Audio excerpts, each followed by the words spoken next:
How long gone? It is Chris Black coming to you from the motherland, London, England, Durant's Hotel in Marylebone, them jeans, on his Italian vacation. Chris. How are we feeling? You said what hotel did you say you were at? Durant's? Yeah, my friend Brooks from Charleston he spends a lot of time in England. He's really explored the region, and he suggested this a while back. It's very, very old school British. Like, it's cool. I like it a lot. It's funny, and it's in a great neighborhood. So Brooks says go to Durant's. It's a lot of plural shit going on right now. What's up with that? There's a lot of plural. I can't explain that part now. You know, I don't know about all that. So you're enjoying old world England. But I 17th century likely. yeah, definitely. The bodies are buried in here somewhere. I was walking around as soon as I got out of the cab, and I saw Juliana Salazar on the street, which was pretty funny. Okay. But I went into a restaurant to get some eggs, and I was seated next to enemy of the show, Scott Galloway. And I didn't know if it was him at first, and then I heard his voice. And I was like, oh, that's definitely him. And I was planning to go say hello, introduce myself, but he was in sort of like a serious conversation with a guy in a very nice suit. You know, it looked like a money guy conversation. Do you think he was pitching or being pitched? I don't think it was. I think it was like friendly. I think it was about like kids going to college type shit. Okay. Is the vibe I was getting. I think because the American young men are in a crisis, and I think it's so important. Yeah, they got to go to college. That's going to fix the fucking problem. But anyway, they were in such a deep conversation. When I got up, I was like, I can't interrupt. But I did see Prof G. And all of his bracelets in all of his glory in his natural habitat, which was I was really starstruck. Okay, so where was his bracelet story? Was it kind of tribal? Were organic elements in play, or was it a little more Cartier? Was it blingy, or was it? It wasn't. No. It was more. It was, as you said, it was a little more Chris Martin. It felt a little more organic material. It was not love bracelets bolted on. I didn't see any big boy watches. It was a tasteful stack, as far as that can be tasteful. Okay, so if that is your direction, Chris Martin's wrist, or who's the other? Oh God, Kieran Culkin, the worst of all time. Kieran Culkin, that's when the stack is too stacked. That's when restraint needs to be in order. Sometimes the stack can be too stacked. Well, Kieran Culkin, one of the most annoying people on planet Earth, gifted actor, but and most actors, he does that thing. He does that thing though, where he's like, "My kids made them for me." I'm like, "You look stupid. I don't care if your kids gave them to you. Like, I don't care if you're a 45-year-old man with bracelets halfway up your fucking halfway up your arm. It just doesn't. It doesn't. I don't care if they have sentimental value. Put them in your pocket."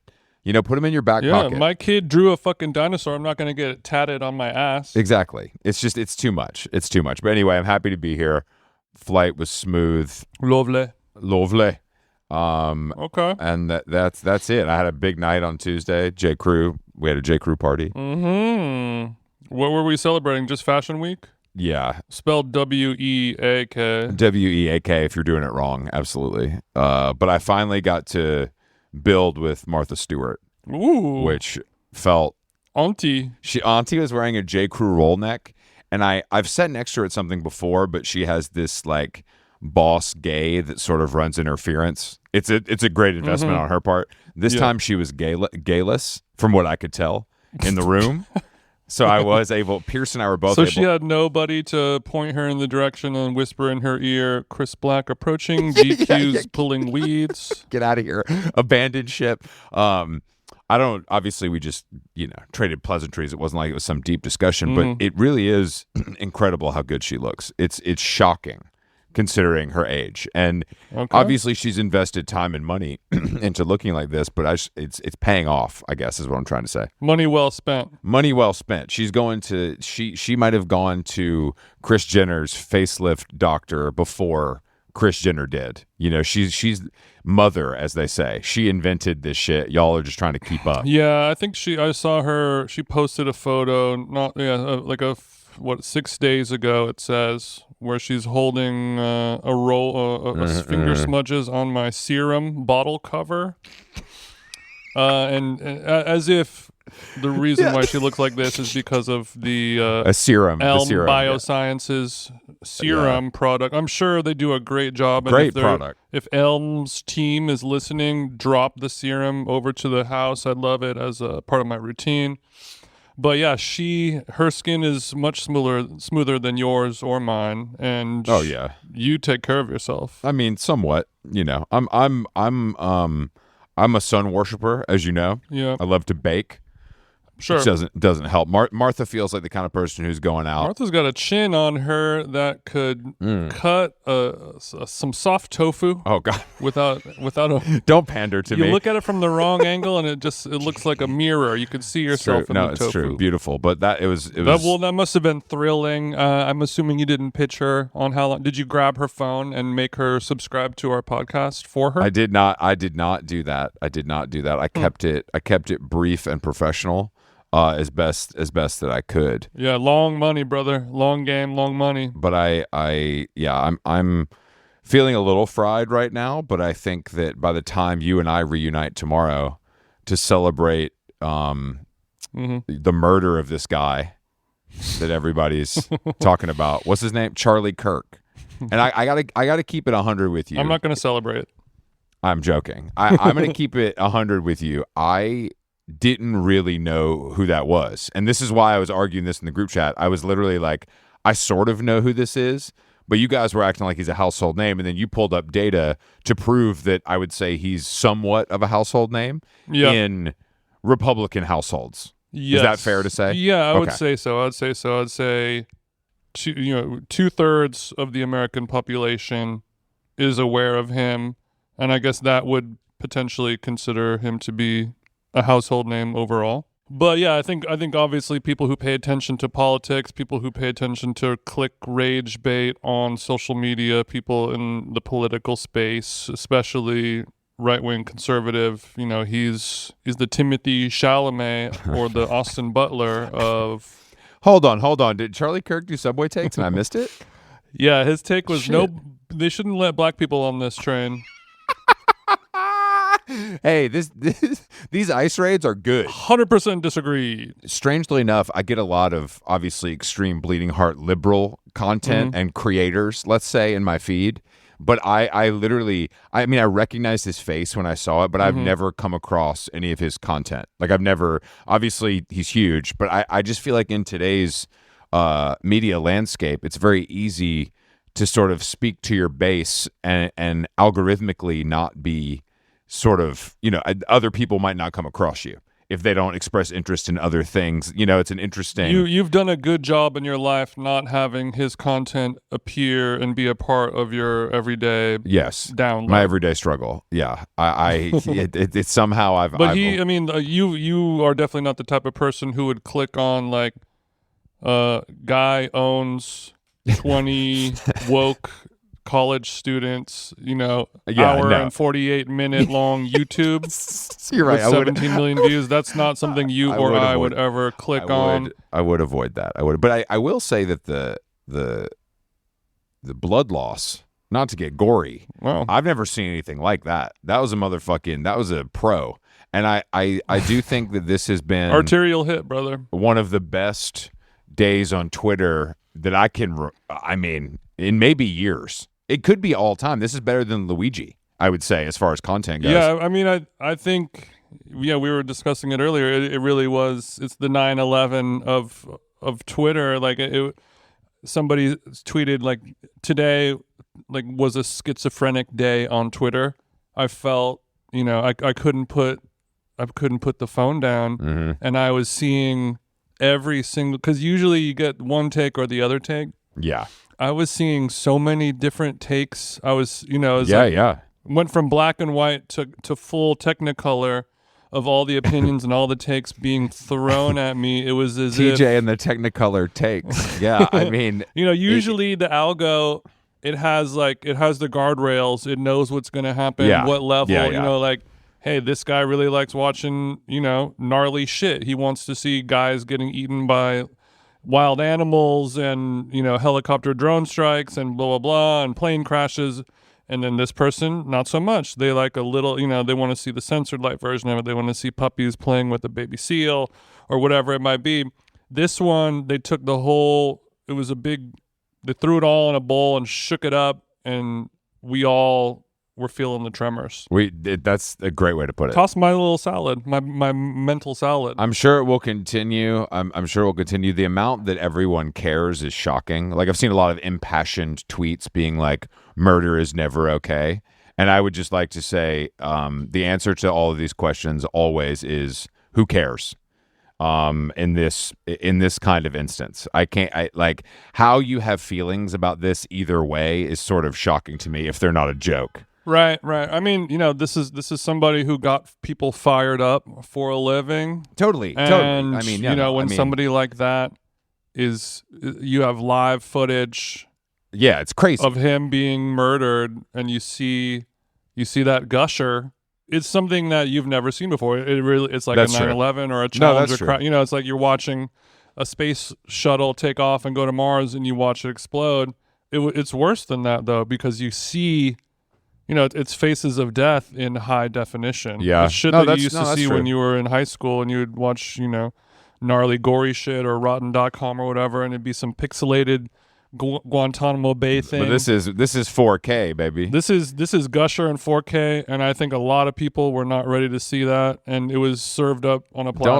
Don't talk about your saved searches. That's something different. Well, one take that was surfacing that I saw a lot was, this is a distraction of a false flag to take the attention away from Trump and Epstein and the book and all the photos. Oh, I thought it was to take attention away from Hillary Duff's return to music. But you're saying that this could have been, wow, I got to say I'm reeling from that information. Who is Hillary Duff's enemy? You think that this Taylor Swift? She said, take the shot? Take the shot. She said, go. Who is worried that Hillary is going to potentially ruin? I don't know exactly, but I think her powers are still untapped in many ways. And I think there are people that are afraid You to don't see think them. Demi Lovato is responsible for I this? don't. I'm not going to say that. I'm not going to point any fingers at any other of the pop girlies. But I do think Sabrina Carpenter is threatened. If we're playing real life Succession, you think Sabrina could be involved somehow? Well, that's her OG. I mean, that's her OG. I didn't know that in a lot of ways. Oh, that's from the well, Disney not actually. Channel. I just mean like Duff did it first. Duff hit first is what I'm saying.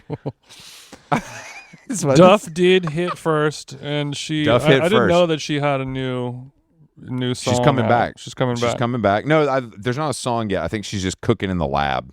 Is what I've understood. Is that news? Yes, huge. It's huge. We all assume huge that news. Hillary Duff has sort of, in between having babies or Pilates or whatever, she's sort of. Look, Hillary Duff looked good. Hillary Duff looks good. I think the fan base is just old enough to want that nostalgia, right to their veins. Yeah, but I think what she needs to do is tap into the POG market because she has unlocked a new ability and skill set. Damn, not a bad idea. She's all right. So she should be opening for Nelly type shit, is what you're saying. I'm saying Sexy Red, Hillary Duff, do something, do something. Girl.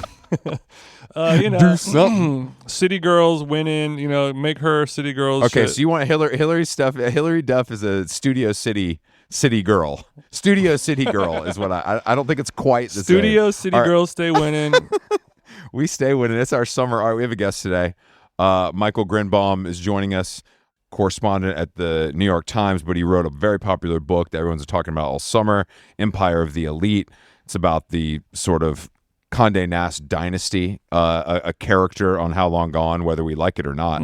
But Michael's been doing TV. He's been everywhere. I'm glad that he's lowered himself to join us today on How Long Gone. He's done he did a little Fresh Air or something like that, so little something light, pods. little Fresh Air. That's cute for you. And full but disclosure, now Chris Black is a employee of Condé Nast. We do have to say that legally. Michael's team told me that. Yeah, I Michael and I can talk about the payment system at Condé Nast, the famous payment system there. What a great way to kick things off with him. All right, let's give him a zoom. this is exactly how Terry Gross like introed me like into our interview, so I'm feeling very comfortable here. Look, Terry's the OG. She ain't having that much fun over there, but she's doing the I job. sense a little sarcasm with that message, Michael. What do you? Oh no, that was not derogatory. That was pause. That was pause. That was not okay. When you did that, did you go to a studio and talk to her remotely? Like she's in. Okay, so she's based in Philadelphia, so it's almost all remote, right? So like I went to like a studio like in Midtown, but I kind of liked it because there's no video. Like she's just like in your ear, and you record for like it was like an hour 45 minutes, and they cut it down. It's like kind of like an edited thing. You're like, damn. You're like, babe, we got to run here. I don't got hour 45. That's Joe Rogan shit. What do you mean hour 45? But she like totally, because she kind of you get through your talking points after 20 minutes, and then she starts like zeroing in on like that. So tell me about your childhood, and like you suddenly you're on the couch. So it's like a very effective method. Mm-hmm. I just remember I did an NPR podcast, whatever, 10 years ago, and I remember being it wasn't that one. I'm blanking on what it was. Maybe it was something Planet Money. I can't. Anyway, I was in a studio and it was the same thing, but it wasn't like the Terry Gross recognizable soothing voice in my ear. It was somebody I just never heard of. So I felt you had a regional specialist. Yeah, I had. I mean, it just felt far away, I guess, is what I'm saying. It didn't feel like, I think because of the familiarity with her, it immediately feels like close. It's like your aunt or someone like calling you up or something, like, she's got that. But I feel like I've got, you guys, I feel very comfy heading into this interview. So, well, you're wearing a sweater that really telegraphs comfort. I have to say, you're going daddy mode, and I like yeah, it. why are you giving #cozy vibes right now, Michael? What's up with that? Is it chilly in the NYC? That Onion, like Mr. Autumn Man, like meme, like that's you? Since I have been in college, my friends have sent me that because apparently I look exactly like Mr. Autumn Man. I'm a big shawl collar proponent. I feel like, and not a cardigan. I'm actually anti-cardigan, but I love a shawl collar. I'm just like I have to say, it looks. I have tried this over the years, and it does not work for me. It does, as Mr. Autumn Man, I have to say it works great. Yeah, what is it hard to find? How many shawl-collared non-cardigan sweaters do you come across? It feels like a little bit of a niche item. Yeah. And is there a brand that you lean on? Yes. No, they are hard to find. I had a J. Crew one from like 15 years ago that I kept forever and like patched up the elbows, and it just finally collapsed, like totally deteriorated on me. So this one, that is a good point, because I ended up ordering this one off the Polo website. I could not find it in a physical store. So I feel like these are kind of like deep cuts. You gotta. Mm-hmm. I think that they're deep cuts at a certain price point. And then I think when you go to like the Brunello level, all of a sudden, Loro Piana, Brunello Cucinelli, they got every color. They got different cuts. They got different sizes. Maybe for book number 2, we'll hit the Loro Piana outlet. Shawl collar is a rich guy thing. I don't know if you know that. I mean, I think you're... Also sounds like a children's book author from the 70s. Shawl collar in the studio today. Sorry, go ahead. Are you from the East Coast, Michael? I am, yeah. I grew up outside Hartford, Connecticut. Yeah, I think maybe it's either a rich guy thing or a very East Coast. I think that's the crossover. Is there an energy that you're trying to convey with the shawl collar? Is there a mood board in your mind, or how it affects your personality? It's funny. 9 a.m. is a little early for me. I am not a. I like live. I'm very like collegiate hours. Like when I was writing this book, I would like. I thought you were like a morning Joe guy. I thought you were up at like 6. As my editor will tell you, that is absolutely not true. In fact, I was in London, so I was working out from London for a few months, and it was incredible because I'd like. The time difference is amazing for someone who likes working late in the day. Like I'd be filing stories. My editor was like, would wake up. He'd be like shocked because like typically they're like calling me at like 10 a.m. to like see where I am. You have literal borrowed time. We have to move to London. I just can't wake up early enough, so we got to relocate. The time zone thing's really hurting me. So when you go to Hawaii, you're fucked. Oh, when I'm in LA, I'm fucked. And also I lived in LA for like a couple months this year. And I always used to make fun of, actually, Chris, you and I talked about this for that. I did this piece about how New York was becoming LA, like after the pandemic. Yes. And I always made fun of people in LA for like, eating dinner at like 6:30 or whatever it is. I moved there for like 2 months. I was like falling asleep at 9:30 at night. It was like done. It's the culture. And it's good for you if you don't like the action, because you can find it if you want it, but it's not in your face in the same way it is in New York. And it was different pre-COVID. You think? Absolutely. I mean, there were nightclubs. Yeah, sure. Before COVID. Sure. Hollywood has no nightclubs. Just straight up. That is a big change.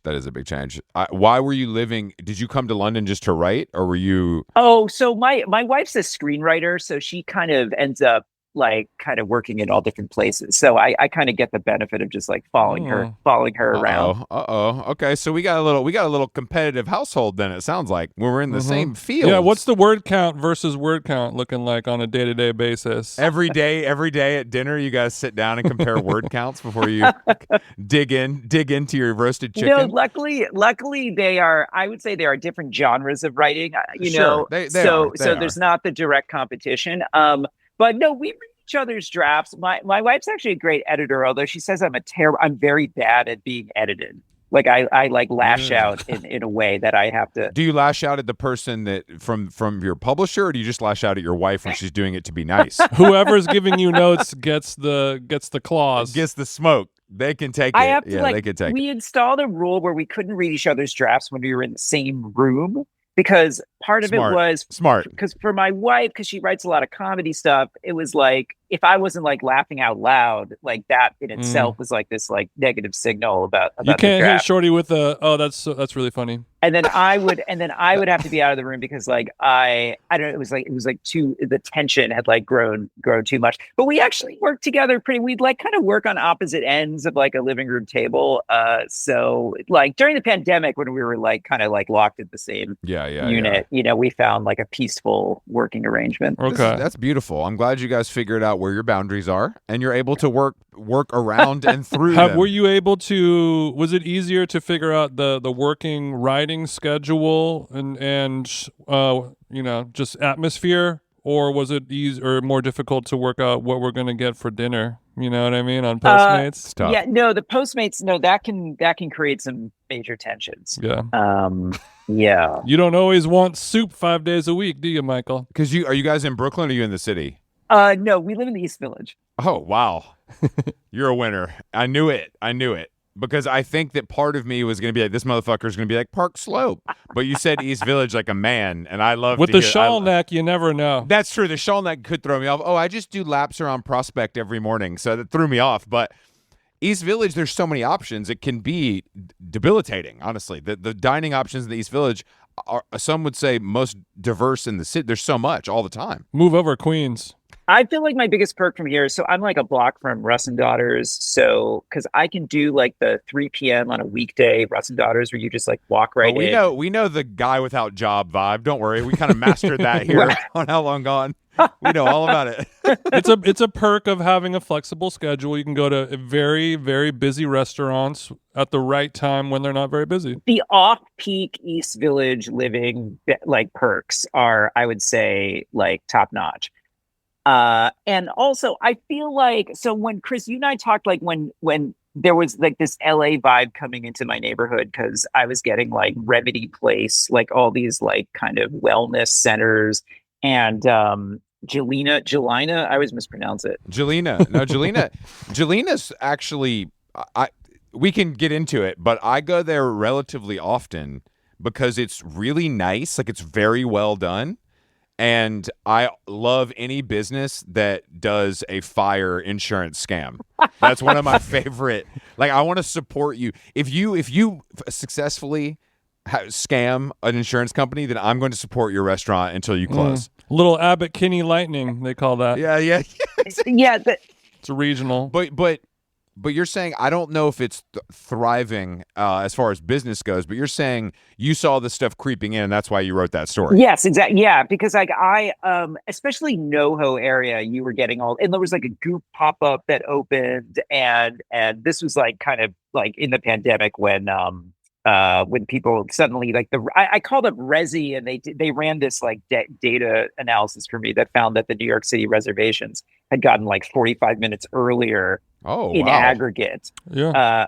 over that period. 6 p.m. is the new 8 p.m. Data driven. I just have to look for reservations like a layman and see there's no tables at 6 o'clock. Hey Siri, give me Resi on the line. By the way, the Jelena, I thought the Jelena on Bond Street is like TikToked out, I think. Like it's like kind of, I find it not pleasant to eat there, actually. Every restaurant is TikToked Is out. there something in New York City that's not TikToked out, Michael? I'd love to hear about it. How about that matcha place across the street under the OVO store where they give out umbrellas because the line is so long? Oh, right. Or that Like it's a Chanel store? Yeah, literally. What is that like poke place on Bleecker that Oh, that's this bowl. That's worth it. Yeah. It's not necessarily poke, but it is called fishbowl in their home country of Australia. So I could see how you would get there.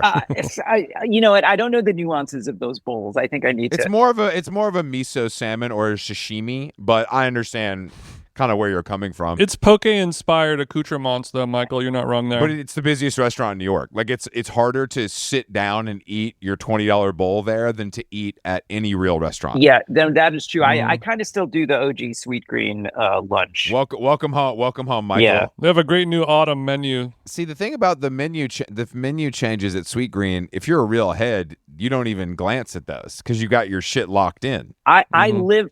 Personally. I mean, I wait all year for the corn elote bowl. Like that's like the highlight of my culinary year. You have it marked on your calendar like your wedding anniversary. It's a big... There was one year where you've got the corn advent calendar. You're peeling the kernel off every day. There was one year where it just didn't show up. Maybe there was like a corn shortage or something. And I was like, I think I might have emailed like the head like media contact to be like, oh, I'm like, I'm a New York Times reporter. I'm curious what's going on with this corn elote. Like, no comment. So you're throwing your dick around trying to see what's up with the elote ball. For the record, I was, I don't pull that card out that often, but like when it comes to the Sweet Grain like menu choices, like you gotta, dude, that's important. Yeah, you gotta. I mean, the flavor of elote. Undeniable. I agree. As a California corn eater, Michael, we all had a lot of questions about the fries, and I think that somebody had to ask them, and I'm glad that you were able to have that direct line of communication. Much like any other fry in the world, they just don't deliver well. Hate that. Also, I feel like the menu has like skewed.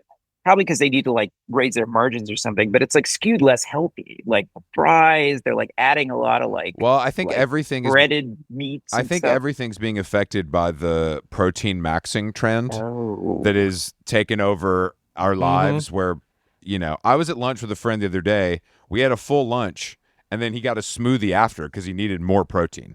And he looks good. It's clearly working, but I'm like, I can't have a smoothie on a full stomach. Like I would rather raw dog the powder than have it. I just don't understand. But people are. That's why you're not very buff, Chris. That's true. I mean, no pain, no gain, brother. Choke it down. Choke it down. What's it called? Dry scooping? Oh, yeah, dry scooping. That's right. But yeah, I think the proteins affected the menus, Michael. I think that's a big part of it at all those kind of places, especially because like that sort of like hard-working lunch bro, like Midtown guy, is the number one protein lover. I think they don't do like a parachute drop of David bars like into Midtown for all the bankers. Like I think that don't they're listening. Don't give them any free ideas. We've given them enough fucking free press over there, David. I need a restock, by the way, if you're listening, because I do eat that shit. I got you, Chris. Get a blueberry and fudge stack. Put them together. Oh, twisted. Have you tried? That's have nice. you tried? Have you tried them, Michael? I tried one David bar after reading like an FT story about them or something like that. Sounds about right. And I was I mean, I don't know if they're friends of the pod, but like I was okay on it. I felt like, well, did you the flavor?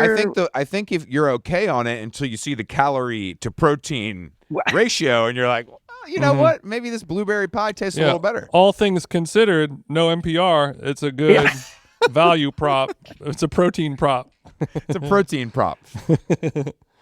Okay, let's talk a little bit of a little bit of the book. I know that you were doing a press run of podcasts and TV and all that stuff a month or two ago when the book actually came out. Sorry for the wait and the delay, but you were doing a lot of I guess in July a couple months ago, you were talking. Everyone wanted your take on Anna Wintour leaving, and now that enough time has passed to where her quote unquote replacement has been replaced or at least announced. What's the take? What's the thoughts? Are you jealous? Do you think it should be you instead of her? Well, first of all, it was super gracious of Anna to like abdicate her job 2 weeks before my book came out. That was like a real and you coordinated that with her team, I assume. Oh yeah, no, we choreographed it all, and like Anna, it was super nice. We were on the red phone late night, kind of getting that thing, just over the like, line. all right, so, and somebody asked if I sent her flowers, after that. I did actually send her a copy of the book, and I did it like by a Uber courier or something, because I thought that would be like kind of a Condé touch, It's all class, Michael, all class. Hand delivered, which I did not do. I should have done that for you, Chris, actually.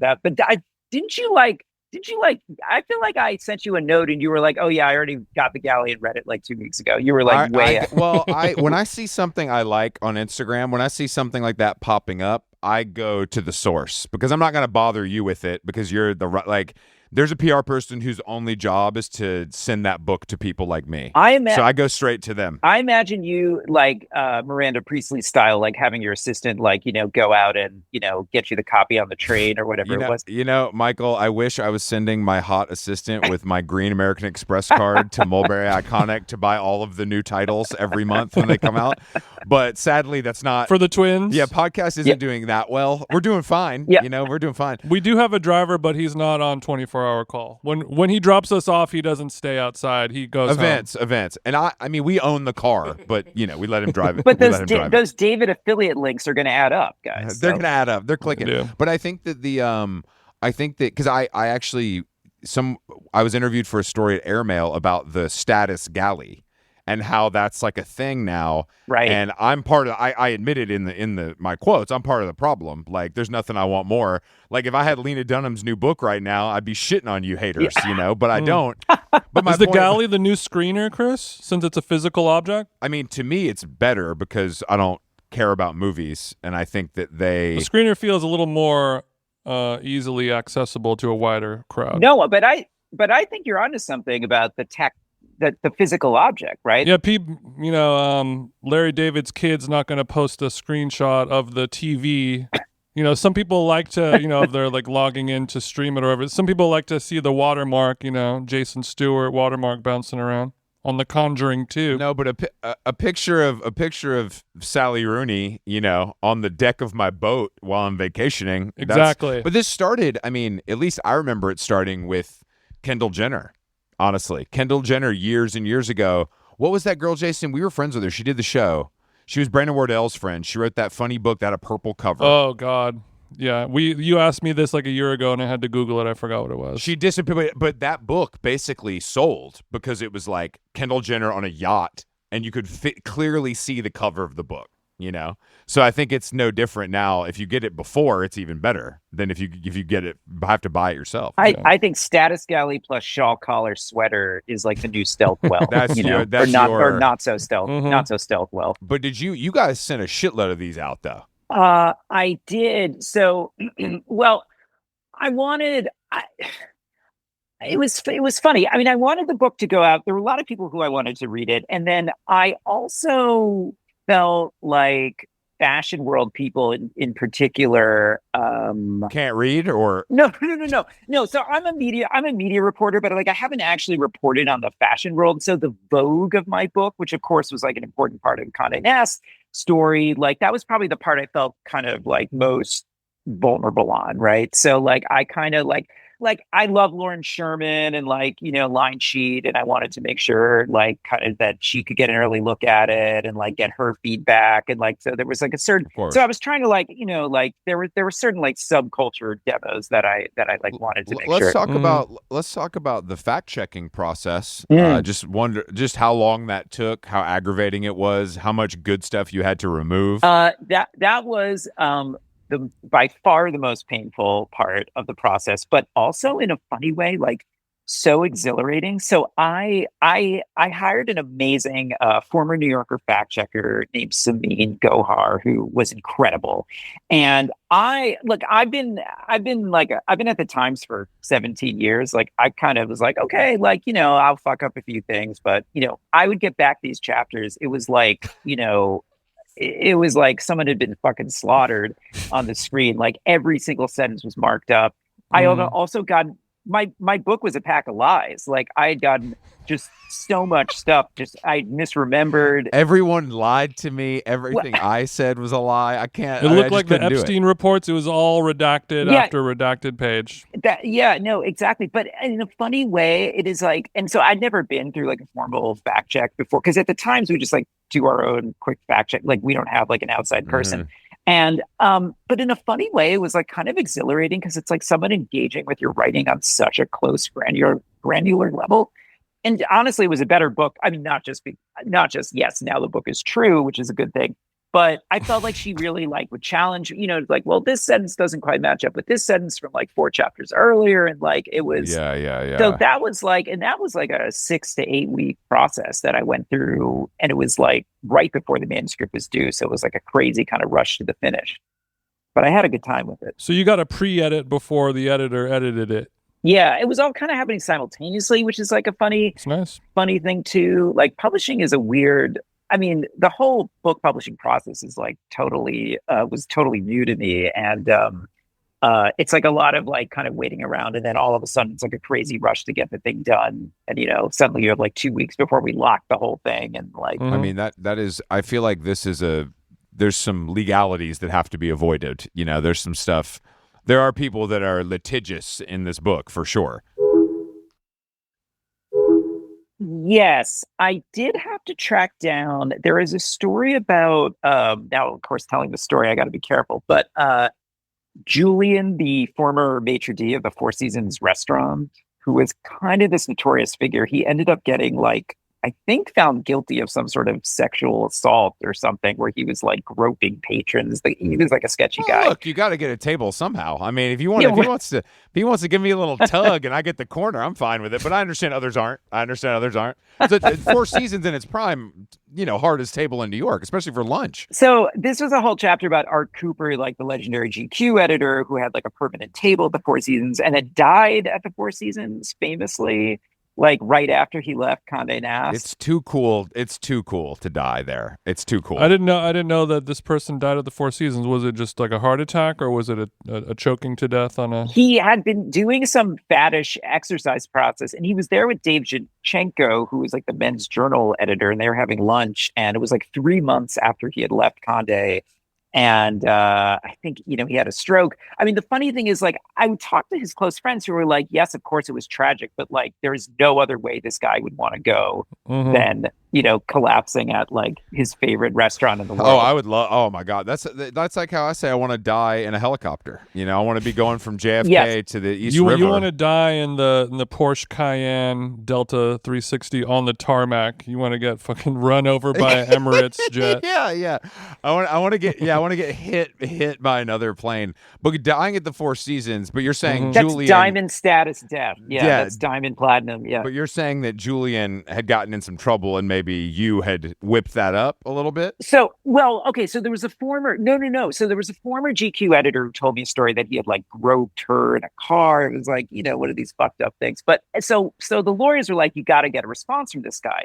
So Julian's been off the map for like years and years. And I had a friend who had like a bunch of Four Seasons connections back in the day. He helped me track down Julian. I sent him a note. My phone rings at like 1 a.m. in New York. Julian is in South Korea on like some kind of weird like tour or like culinary tour around there or something like that. Yeah, that's what I tell the people looking for me when I'm doing some sex tourism as well. So I totally get that. So no comment, but he calls me and he's like, hey, and he's like, he's very, he's like a maitre d'. He's like, oh, hey, I hear you're looking for me. And so I kind of relay to him like this somewhat, pretty harrowing story about him, like, being very handsy. In the whole thing, he's like, whoa, it sounds like your book's got lots of gossip in it. Can't wait to read it. Send me a copy. You got to send me a copy when it's done. Okay. That's why the greats stay great. It's he's unfazed and very, he just very wants... Lydia Tarr of him to, fade away into Asian obscurity and then just say, yeah, sounds like a great book. Yes, I grabbed that. Congratulations on all your hard work. That's actually really funny that's the response. It I was did like- goose that chick, yes. So Give me a copy. I do have the very unflattering story about Julian, who like clearly was not denying, by the way, any of the bad behavior. Like I think maybe he's trying to embrace our post cancellation moment or something. But Oh well, let's get into that. Is that where you think we are, or I wouldn't say. I mean, Spacey was at Cannes this year. Spacey. I say it all the time. Exonerated on all charges.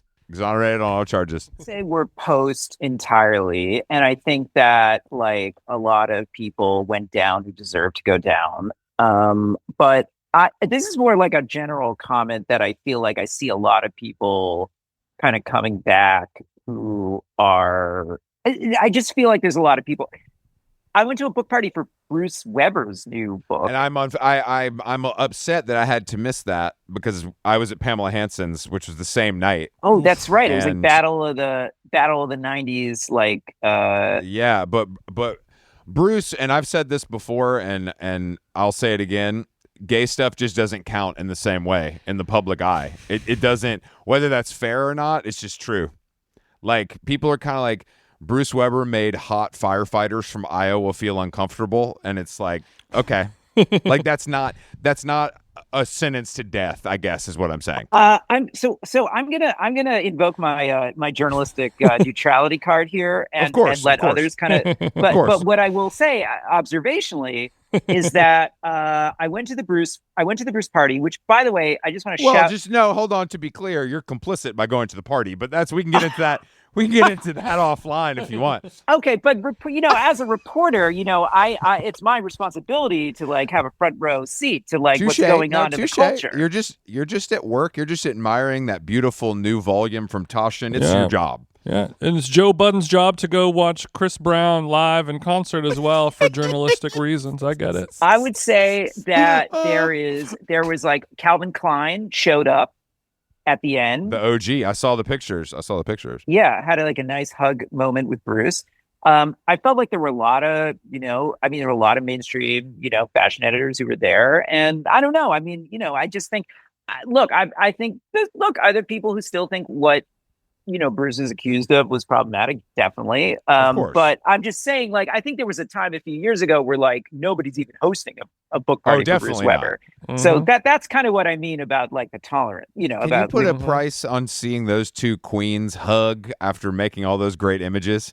They gave us, Bruce and Calvin together gave us a lot. That is literally like a blueprint for how to make clothes look glamorous and cool.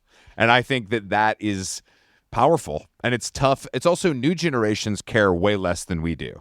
So if they see these images on Tumblr or Pinterest or whatever, they don't they don't know they don't care. They find out, and then it's like it's all about the pictures and like the glamour of it all. Like I don't think it's about the stuff that happened kind of or also after just the enough fact. time has passed. Yeah.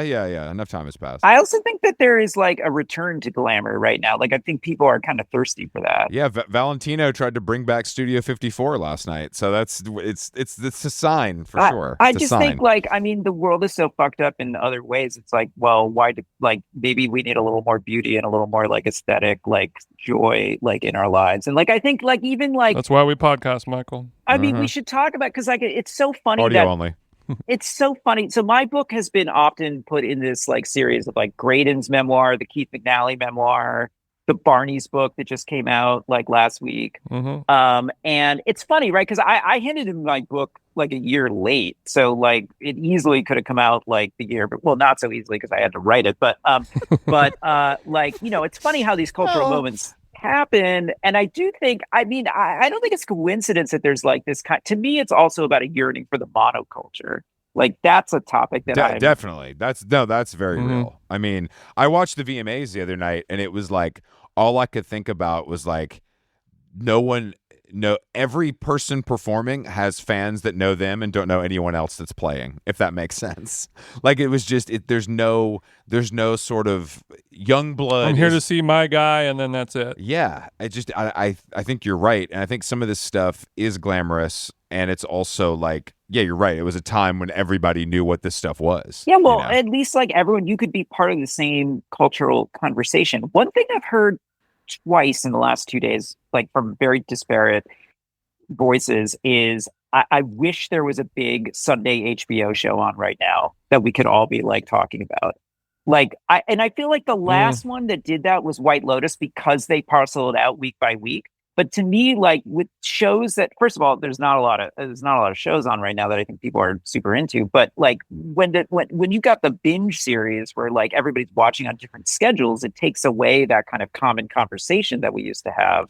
Yep. Where we were all invested in a certain story. Yeah, that's why sports is the only successful media format on streaming television because you have to watch it live. Yeah, I mean, I guess Succession, Industry, White Lotus, those are the only ones I can think of that people cared about like that, where it was like you waited every week. Yep. But it seems there must be data. I mean, it just seems like the obvious thing to do if the show is good to create that kind of momentum and do it that way and make people wait.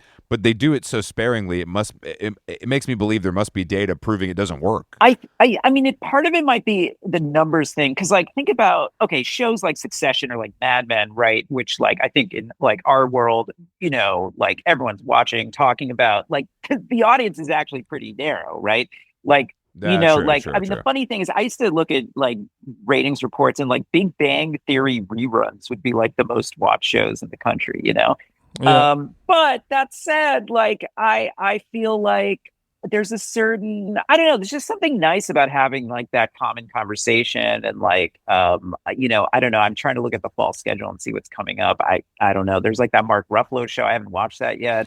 Well, actually, on the topic of film and television, I know that you're a bit of a Devil Wears Prada connoisseur and fan. Oh, yes. What do you think about the reboot? You feeling good, or are you feeling a little weary about what it's going to be? I'm feeling negative. Okay, well, let me say this. So Me too. That's kind of my resting heart rate. So go ahead. So I think the original Devil Wears Prada is one of the best movies ever made about work. Period. And careerism. I think that's that's fair to say. And like my take, which maybe is not such a hot take anymore, but like, is that her friends are the villains of that movie. Where they're like, oh, don't do your like high powered job. Like, come to my like art opening or whatever. And like, Damn, that's actually true. You'd be the closest to you sometimes trying to pull you down to their level when you're shining. But you also have to remember to have fun in this business, you guys. That's why we got into it. Yeah, she goes to Paris for Fashion Week. Isn't that fun? I'm just saying, like, she's like, she's at like the top of, she's at like the most cutthroat like industry in this like super intense competitive job. And her friends are like, oh, like, like, why are you working so late? And like, and what is Adrian Grenier's like, like he wants her to eat his grilled cheese or something like that. He got the Jarlsberg. He spent a lot of money on that Jarl. I thought you were ahead. Come on, Michael. Yeah, Jarlsberg. I don't Jarlsberg. I don't think any reboot is good. Like, I think it's basically impossible to sort of I mean, I can't think of one. Godfather 2, Chris. Come on, Godfather 2. I've never seen that. Predator 2. I'm saying that like the when something is this big and this popular and this sort of like classic and still referenced in pop culture all the time, you can do your best, but it's going to be really tough not to sully the good name. It also doesn't matter, just like that awful show. Yeah, it doesn't Watched matter. every episode. They know you motherfuckers are going to watch Devil Wears Prada 2, regardless of if it's a 10% or a 99% on Rotten Tomatoes. No, that's true. That's true. So the part that bums me out about the sequel, and actually this makes me think about something with my book, it's that I don't want to see Miranda Priestley struggling in the digital media world. Like, sure, like, yes, that is what would happen, and that's what happened to Anna. But like, so my book, like, I could have done my book where it was like half the rise of Condé Nast and half the fall of Condé Nast. And I ended up doing only like a chapter or two at the end about kind of like the full decline. And like, yes, it's like an interesting story about how they missed the internet. And I tried to get a lot of details in there. But like, honestly, I didn't want to live like part of the joy of the book was like marinating in the moment of like power and glory. And as like problematic as that moment could be at times. But Devil Wears Prada, what's great about that film is like seeing them like, with the town cars and like, For sure. jetting off to Paris and like how glamorous that world is. And like, Miranda Priestley, like, starting her Substack, like, just doesn't strike me as compelling cinematic material. It doesn't strike me as anything. I couldn't agree more. They created a universe and a world that you really felt comfort and enjoyment living in. Why show anything but that? Has New York City, like, rarely has looked as good on film as it does in Devil Wears Prada. Like that opening sequence where she's getting dressed and she's running. We need more escapism, y'all. Let's not forget the movie where Justin Timberlake played the GQ editor. That's also glamorizes the business quite well, I think. I don't want to get into the specifics, but you know. He's like jet skis to work across the Hudson River, is that right? That's right. That's Mila how you Kunis get to work, right, at GQ. That's so hot. That's how when I go to Condé Nast once every 6 months, I only take the jet ski.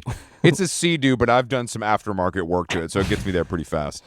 Okay, Michael, you mentioned the fictional Miranda Priestley Substack, going Tina Brown mode. What do you think about Substacks, paywalls, Patreons, free stuff? Where are you looking at that whole world right now? I actually love Tina's Substack, in part because she's such a good writer. And what I like about Substack is that it makes me have hope for the written word. Because in my mind, the Substacks that have actually succeeded and have actually created like revenue streams tend to be the ones that have are really well written. They have a distinctive voice. Are you low key shouting out Barry Weiss right now? Sorry. Distinctive voice. Racist. Couldn't help myself. I'm currently reporting for the Times about how Barry Weiss is like on the cusp of taking over CBS News. CBS news boss. I mean, I think you're right about Substack in that way. I think Tina Brown's, which is one I pay for, is good because she comes from an era that was good. Right. Like she doesn't, I think she probably is treating it with the same rigor and attention that she would have Vanity Fair or whatever. And that's the difference. Whereas like a 25-year-old doesn't have those capabilities, but they might have a lot of eyeballs that care what they have to say.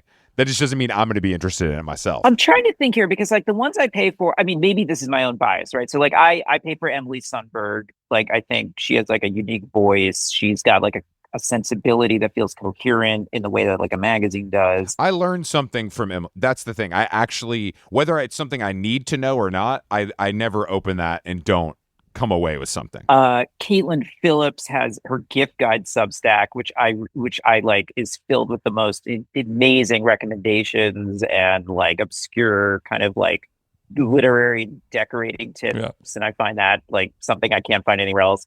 But are there Substacks that are succeeding that are like poorly written and kind of like just like don't have a good voice to them? Oh yeah. Oh, there's plenty of those. I mean, I don't know if I'm not going to say poorly written as like a fake writer myself, but I'm going to say that it's like, I think that because the barrier of entry is so low, there's a tendency for it to be, for some people, like a diary spewing.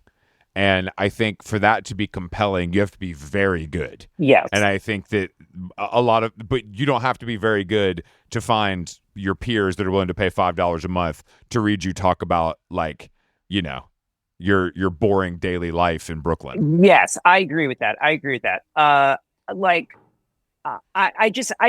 feel like the diaries are going to fade though. Like it can't just be thought catalog, like nobody's going to pay for thought catalog.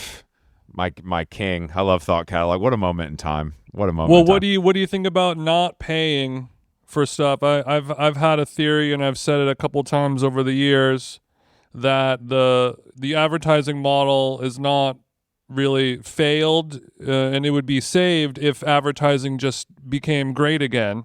I think ads of yore were very interesting and luxurious and fun in certain magazines. You would be into the ads just as much as the editorials and the stories, the same way people watch commercials or watch the Super Bowl for the commercials. Here's what I would love for Substack.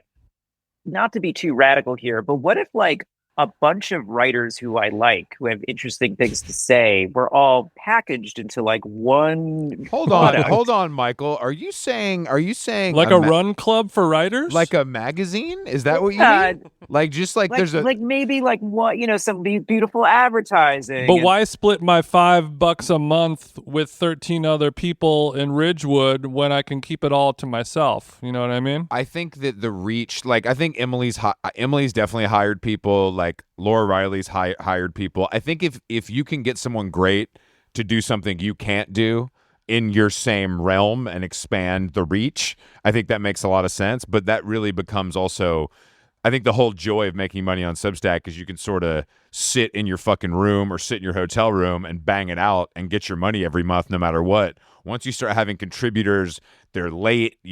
Somebody's got to edit it. Somebody's got to. I have to become a manager now. It's a different thing because I think Substack is sold as this sort of like, oh, you can just do it. Anybody can do it, And I think once you make it harder, it could be better, but it's harder. Yeah, no, it's a good point. So this was reported somewhere that Mark Guiducci, who's the new Vanity Fair editor, like approached Emily about how, I don't know this myself, but I read it. I think it was in Semaphore about like, writing for VF. And it's like the financial model for Emily makes no sense, right? I mean, she's probably clearing like $500,000 a year right now on her Substack. Like, well, Emily does stuff like that for the same reason I do stuff like that. It's because you like it and it's a different thing because you don't need to make money from it.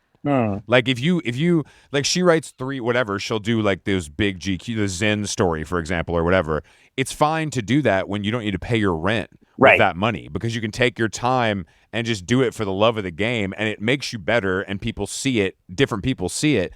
But when you're trying to put together like a living doing shit like that, it's not fun. Yep. It's hard. Very. It's really hard. I don't get paid to DJ at Burning Man. I do it because it's fucking for love of the game. It's a dream come. It's exactly. a gift, really. It's a gift. But I know what you mean. That's why I DJ'd at Burning Man too. You wanted to. You kept it low. I know. So you get it. You didn't post on social, which is big of you. I think that was smart. No, it wasn't for the clout. It was just for like personal. We don't want your employer to see that. We had Graydon Carter on the pod a couple years ago. He insulted our tattoos and attitudes and things like that. Had a great time. Loved him. I know you talked a lot about him and in the book. Obviously, he's on the cover. Do you think that Graydon and Donald Trump have a little will they, won't they energy? Obviously not a literal sexual relationship, but kind of like do you think they secretly talk to each other a little bit on the low kind of thing in a competitive way? So I actually address this in the book. So no, I do not think they talk to each other. I don't think there's any coordination, but I do think there is, forgive me, Graydon, I think there's a bit of like, kind of recognized game between the two of them. Totally, yeah. I think that's fair. A Jordan Bird scenario. Well, I would love if they had an Instagram chat where they kind of just send memes to each other, but that's probly a bridge. Oh, you're not on Graydon's close friends? He shares it sometimes. I can't screenshot it anymore though. I don't think people are quite aware of like how entangled their two careers are. Like Graydon wrote the GQ cover story of Donald Trump in 1984. Which was like his first major national magazine exposure that led to Cy Newhouse commissioning The Art of the Deal as a book, which is like the first time he became like, that was like a national bestseller. Mm-hmm. And then the other thing I discovered when I was like reporting this out, because like I was like aware of the Graydon Trump feud and like, going back to the spy days and like short fingered Bulgarian and like, that's all real. But when Graydon took over Vanity Fair in 1992, he actually kind of kissed and made up with Trump. Like they kind of like had a peace, and like Trump came to like one of the White House correspondence parties they did early on, and like Graydon went to his wedding to Marla, I think. I mean, look, if Trump's inviting me anywhere, I'm gonna go.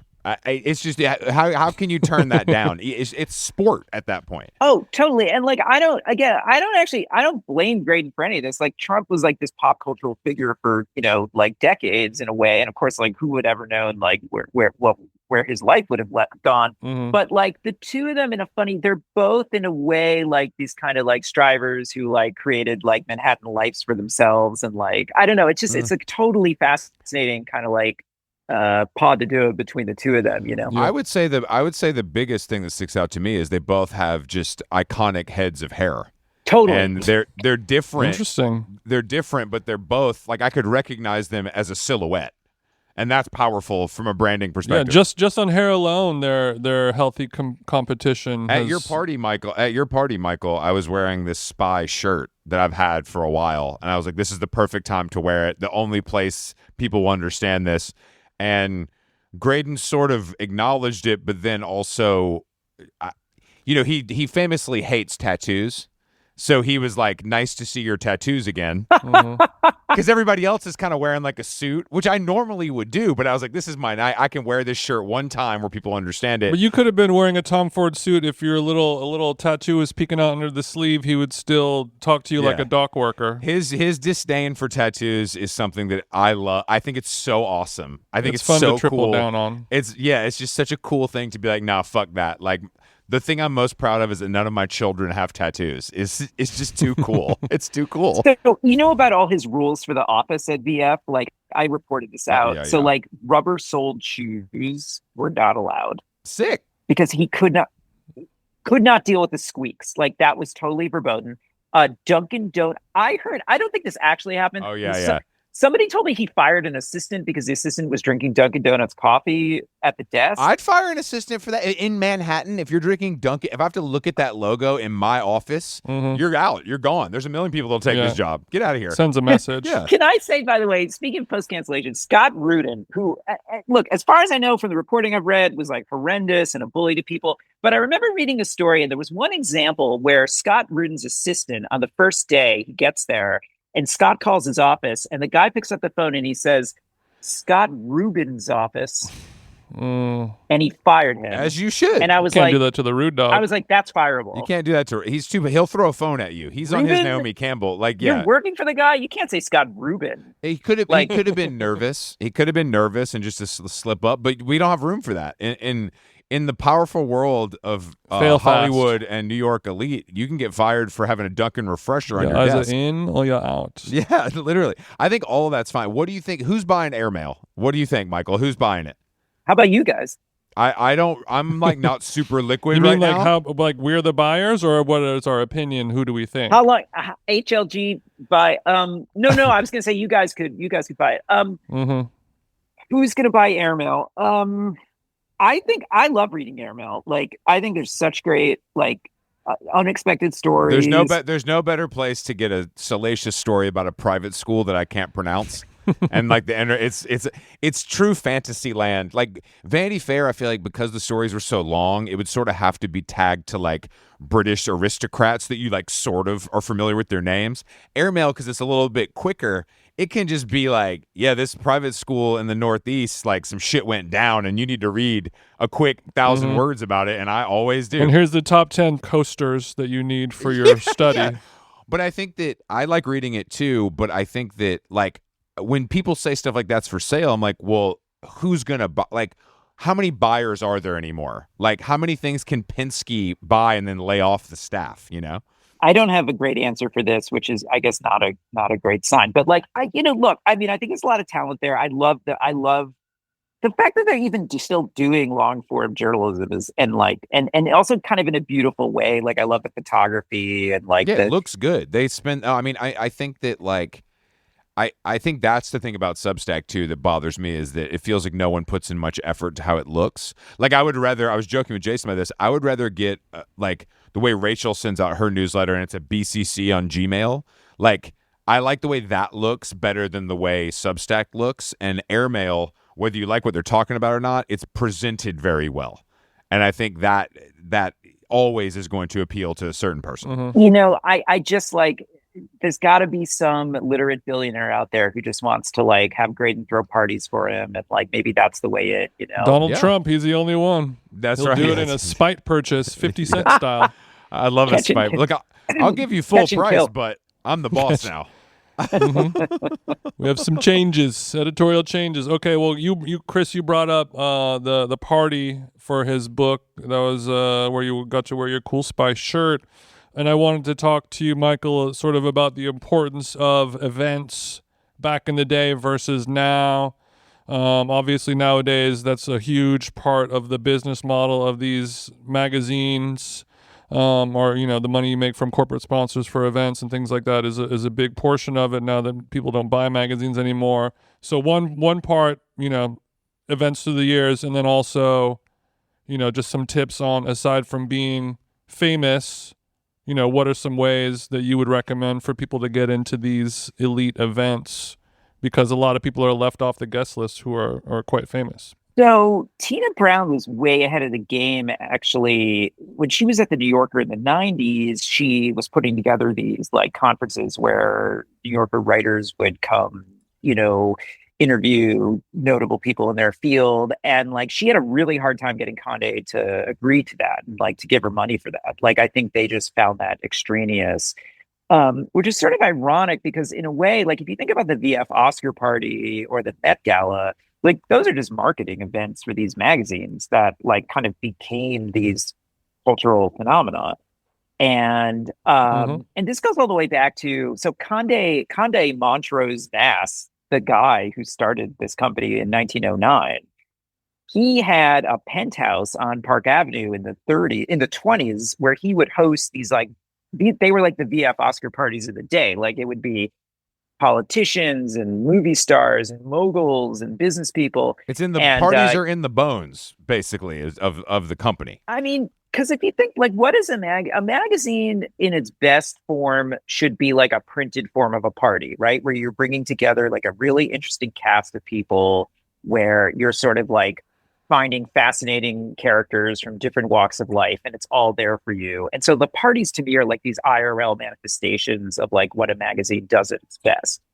So like Tina tried doing that. Actually, I mean, Remnick, I got to give him credit. Like the New Yorker Festival, like was kind of one of the early cases. That seems like a real moneymaker. That seems like an actual moneymaker. Vulture Fest, I think, actually makes money. Like I think there are a few of them that do, thanks to our friends at Chase or whoever is underwriting it. But regardless, they seem well attended and profitable. Yeah, and like so, I think that, and also I feel like post pandemic, there's been like a real resurgence in like wanting the real like meetups. Like, I mean, it's probably too sweepy an analysis, but so like when but my idea. So I had my book party at the old Frank Gehry Condé cafeteria, and like I knew I wanted to have a fun book party, but also that just like that was like my white whale. Like early on, I was like, how amazing! I was like, I really want to do this at like I'm in New York City. There's like a lot of places that figure in Condé lore. I called up the Royalton Hotel where 44 was Brian McNally's restaurant. That was a big Condé hangout in the 90s, and it's like under construction or something. And I have to give shout out to the Durst Corporation, which owns 4 Times Square. And they were like, it was so funny. I called them up. I'm like, oh, do you rent out spaces? And they brought me in and they're showing me all these conference rooms. And I'm like, what about like the cafeteria? And they were like, oh, no, nobody ever asks about that. Like, yeah, sure. Yeah, like, sure. Yeah, you want to rent it out? Like, sure. And the amazing thing is the tenant that now uses the old Condé Nast cafeteria is TikTok. That's a little too full circle. They got that after your party, or they already had it while you were doing? No. That is like TikTok is the anchor tenant at the old 4 Times Square. Got it. And in fact, there were like TikTok employees who like I got LinkedIn messages after. They were like, oh, I saw this party happening and had no idea about like what this they like have no idea about like the history of this which that's where I had my overnight oats every day, and Chris Black was there. Yeah, if you're in a Frank Gehry designed cafeteria and you kind of notice that. I mean, not that I've been in so many cafeterias, but I can say that cafeteria looks a little different. It's just amazing. Like if you think about, I mean, this is such a time capsule, but like the way like Gawker in like the early aughts would like every day you'd get a report of like who was there and who was sitting next. The greatest publication we've ever seen. I mean, I miss it every day. Gawker Stalker changed my life, and it paved the way for Dumois, which has ruined our world. So it's a gift and a curse, I would say. Like Dumois now, it's like a restaurant is ruined immediately because there's instant reporting that celebrities are there and then tourists go there and blah, blah, blah. Gawker Stalker was a little more... Just like TikTok. What was her name? Oh, my God. What was her name? Julia Allison. Julia Allison. There was like, Jason, there was this sort of like hot, like tech adjacent chick who was just relentlessly covered on Gawker. Like New York famous, but I still don't know what she does. I don't know where she is, but for like 3 years of my life, I knew everything she did. And that is necessary. Sounds a little Olivia Munn-esque. No, she was way less like there was no fame really. It was just like New York, like hot single job. Just in terms of hot tech reporter chicks. She is now married to a very prominent Harvard law professor. I knew she would. Look, I knew she wasn't going to marry no brokies, but I'm saying I'm glad to see that Julia landed on her feet, because I remember once during that period being like kind of drunk and on coke at a bodega, and she was in the bodega, and I was kind of like, I like visibly looked funny because I was like, damn, that's Gawker's own Julia Allison out getting a fucking Fiji water right now. But that sort of New York micro stuff, just there's nowhere for that to exist. It's all bigger than that now. You're actually making me realize, like when I was talking about the Substacks that I like, they're all like New York is a small town Substacks, right? Yeah, that's true. Like Sunberg is like, it's like, oh, there's a new restaurant opening at this hotel. It's like, it's actually the sort of hyper local stuff that you used to find on like back in Gothamist. And yeah, or like I love Evie Grieve. Like I don't know. Oh, like, Evie Grieve. Shout out to the Evie Grieve. I sent a link last night. Chris French Cleaners is closing. Unbelievable. 65 years. Best dry cleaner in New York. News for me. I didn't know about this. Evie Grieve is cool because it's on Blogspot. Like still. Like they've made no design. But Jason, the one like the Angel that covers like LA food stuff and Found, like those are like local to Eastside Found Rag. does New York too. Eastside Rag, like that LA stuff is, if you get it, it's the same level of like sort of LA as a small town. Yeah, that kind of stuff, it's good to see a return to that, because back then if you knew it was going to be about a thing, you would read it front to back regardless of if it's good or not, just because you're like, oh, I just learned something. And that's all it is. It could be useless information, but I always read it. Not to spoil the purity of Evie Grieve, but it's just occurring to me like that's like an affiliate like gold mine, like waiting to happen. Yeah. I mean, I love that website, and it's sort of like the way that I would read New York Magazine when I didn't live in New York. I feel like if you come to New York enough and you read Evie Grieve, you kind of know what's going on in a very certain world. Totally. And it's sort of like he like takes shitty pictures on his like digital camera. It's all just like very normal. We could do this forever. Michael, thank you for joining us on How Long Gone today. The book is in stores everywhere. It's been in stores for a while. I'm sure it's a summertime read. Buy it if you don't have Poolside read. We still got 2 more months. Have we mentioned the title? I gotta get a plug in here. Yeah. Empire of the Elites. We mentioned it. We mentioned it on the intro. I'm not gonna make them Google your last name because they'll spell it wrong. So we gotta give them the title. But, Empire of the Elites. Thank you for joining us. It was a pleasure. Overdue. The book is great, and hopefully I see you soon. Thanks, guys, so much. Thank you. Later, Michael. Have a good one. Chills run up and down my spine. Aladdin's lamp is mine. The dream I dreamed was not denied me. Just one look and then I knew that all I longed for long ago was you. Beside me waiting, wanting only to be loved. It seems now our love started long ago.